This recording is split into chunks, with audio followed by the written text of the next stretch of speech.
আসসালামু আলাইকুম। বিশ্ব বাটপার ইউনূসের মতো অর্থাৎ ইউনুসীয় যুগের মতো বর্তমান সময়ে এই নির্বাচিত সরকারের আমলেও জেল হত্যাকাণ্ড শুরু হয়েছে। পরিকল্পিত জেল হত্যাকাণ্ড। ইতিমধ্যেই বেশ কয়েকজনের মৃত্যু ঘটেছে। এটা অত্যন্ত দুঃখজনক। আমরা নির্বাচিত সরকারের কাছ থেকে এই ধরনের কার্যক্রম, এই ধরনের ঘটনার আশা করি না। বাংলাদেশের মানুষ চায় কোনো অপরাধী অপরাধ করলে, কেউ অপরাধ করলে আইনানুগভাবে তার বিচার হোক।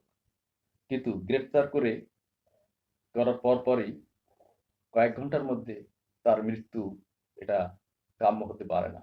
ইতিমধ্যে আপনারা জেনেছেন যে শেখ হাসিনা সরকারের পতনের পর সেই আমলের অনেক সংসদ সদস্য ছিলেন যাদেরকে গ্রেপ্তার করা হয়েছে, এবং গ্রেপ্তার করার পর তাদের জেলের ভিতর নির্যাতন করা হয়েছিল। অনেকে মৃত্যুবরণ করেছেন, তার তার মধ্যে অনেকে ছিলেন মন্ত্রী। এছাড়াও সংসদ সদস্য আছে। বর্তমানে ৬ জন সংসদ সদস্যের একটা তালিকা উঠে এসেছে আন্তর্জাতিকভাবে গণমাধ্যমের কাছে। আন্তর্জাতিক সংস্থার মাধ্যমে এই নামগুলো প্রকাশ পেয়েছে, এবং এ ব্যাপারে হয়তো একটা সরেজমিনে তদন্ত হওয়ার সম্ভাবনা আছে।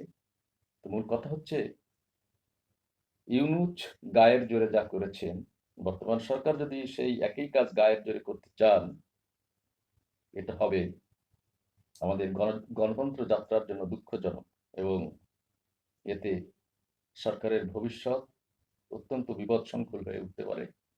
ইতিমধ্যে গণজাগরণের যে আওয়াজ পাওয়া যাচ্ছে, এই আওয়াজের পরিণতি কোথায় গিয়ে দাঁড়াবে তা সরকার যদি না বোঝেন, তাহলে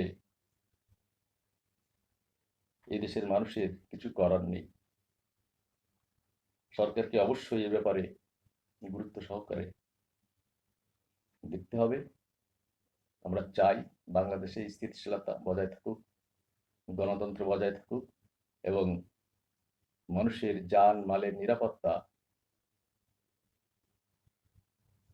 নিশ্চিত থাকুক। কিন্তু তা হচ্ছে তার বিপরীত।